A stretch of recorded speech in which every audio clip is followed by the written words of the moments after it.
नमस्ते मित्रों, आपका स्वागत है मेरे चैनल साहित्य का सफर में। आशा करती हूँ कि आज सभी स्वस्थ और प्रसन्न होंगे। आज हमारा टॉपिक है सर्वनाम। आज हमको पढ़ना है सर्वनाम। तो जानेंगे सबसे पहले सर्वनाम क्या होता है। तो संज्ञा शब्दों के बदले में प्रयोग किए जाने वाले शब्दों को सर्वनाम शब्द कहते हैं। संज्ञा शब्दों के बदले में जो प्रयोग किए जाते हैं उन्हें ही सर्वनाम कहते हैं। अब हमको देखना है सर्वनाम के प्रकार। सर्वनाम कितने प्रकार के होते हैं अब हम देखेंगे। तो सबसे पहले पुरुषवाचक सर्वनाम, निश्चयवाचक सर्वनाम, अनिश्चयवाचक सर्वनाम और संबंधवाचक सर्वनाम, प्रश्नवाचक सर्वनाम और निजवाचक सर्वनाम। इस प्रकार से सर्वनाम 6 प्रकार के होते हैं।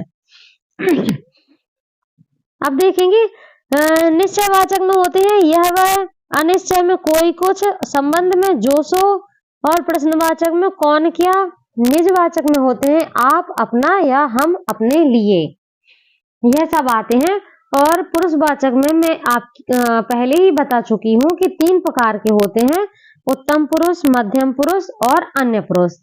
इस प्रकार से सर्वनाम 6 प्रकार के होते हैं। आशा करती हूँ आपको अच्छे से समझ में आ रहा होगा। अब हमको देखना है सर्वनाम से संबंधित कुछ तथ्य। सर्वनाम एक विकारी शब्द है जो कि 2 शब्दों सर्वधन नाम से मिलकर बना है, जिसमें सर्व का अर्थ है सबका, अर्थात सबका नाम। इस प्रकार से सबका नाम जो होता है वह ही सर्वनाम होता है। सर्वनाम का प्रयोग किसी विशेष व्यक्ति के लिए नहीं किया जाता, बल्कि संज्ञा शब्दों की पुनरावृत्ति को रोकने के लिए किया जाता है। सर्वनाम शब्द जो है वो संज्ञा शब्दों की पुनरावृत्ति को रोकने के लिए इनका प्रयोग किया जाता है, वही सर्वनाम होते हैं। अब हम देखेंगे परिभाषा। जो शब्द पूर्वापर संबंध से किसी भी संज्ञा के बदले आते हैं उन्हें सर्वनाम कहते हैं। आगे देखेंगे जैसे मैं, तुम, आप, यह, वह आदि सर्वनाम शब्द हैं। हिंदी में कुल मूल सर्वनाम की संख्या 11 है। हिंदी में मूल सर्वनामों की संख्या 11 है। जैसे कौन कौन से? मैं, तू, आप, यह, वह, जो, सो, कौन, क्या, कोई, कुछ। ये सब आपके सर्वनामों की संख्या है। और प्रयोग की दृष्टि से सर्वनाम के 6 भेद होते हैं। कितने होते हैं? 6। तो आइए अब हमको पढ़ना है सर्वनाम के 6 भेद। सबसे पहले पुरुषवाचक सर्वनाम। जो सर्वनाम शब्द वक्ता, श्रोता अथवा किसी अन्य व्यक्ति के लिए प्रयोग किया जाता है पुरुषवाचक सर्वनाम कहलाता है। इसमें स्त्री और पुरुष दोनों ही जाति का बोध होता है। पुरुषवाचक सर्वनाम 3 प्रकार के होते हैं, उत्तम पुरुष, मध्यम पुरुष, अन्य पुरुष। मैं आपको पहले भी बता चुकी हूँ। अब सबसे पहले देखेंगे उत्तम पुरुष में कौन आते हैं। मैं, हम, उसी का हो जाता है मुझे, मैंने, मेरा, मुझको, हमको, हमें आदि। मध्यम पुरुष में हो जाता है तू, तुम, आप। इसी का प्रयोग हो जाता है तुझे, तुझको, आपको, आपके लिए आदि। अब हम देखेंगे अन्य पुरुष।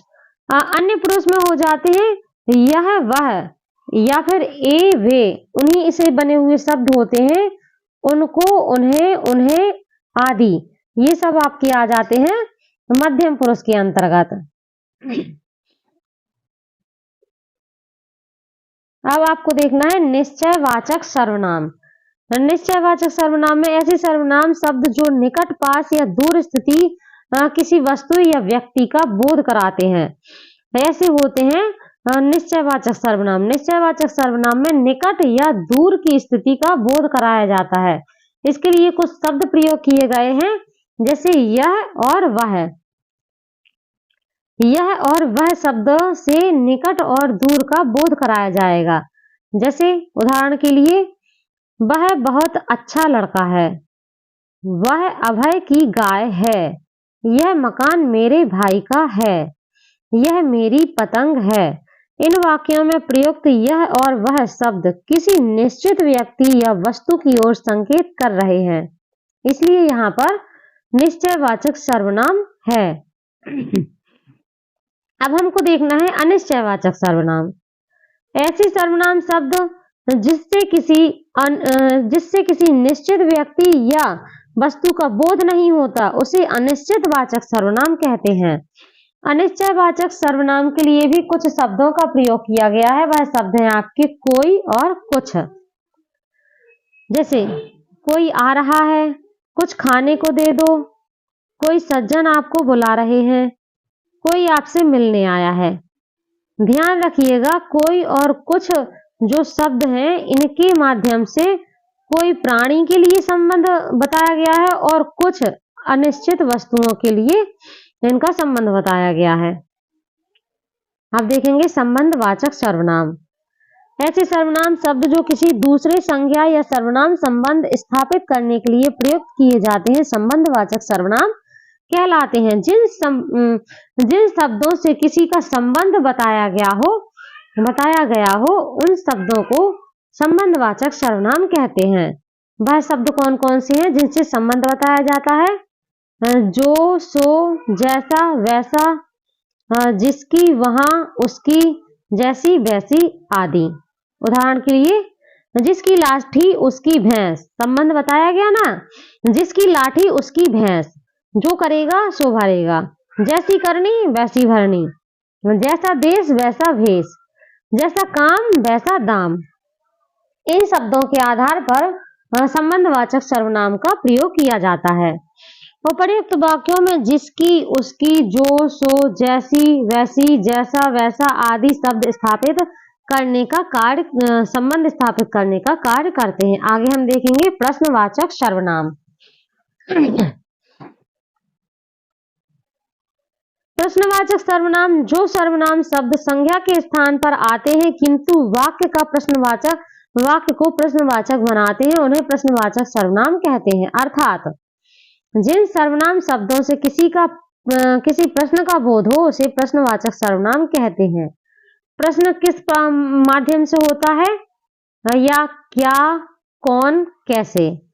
उदाहरण के लिए देखिए, क्या आप बाजार जाएंगे?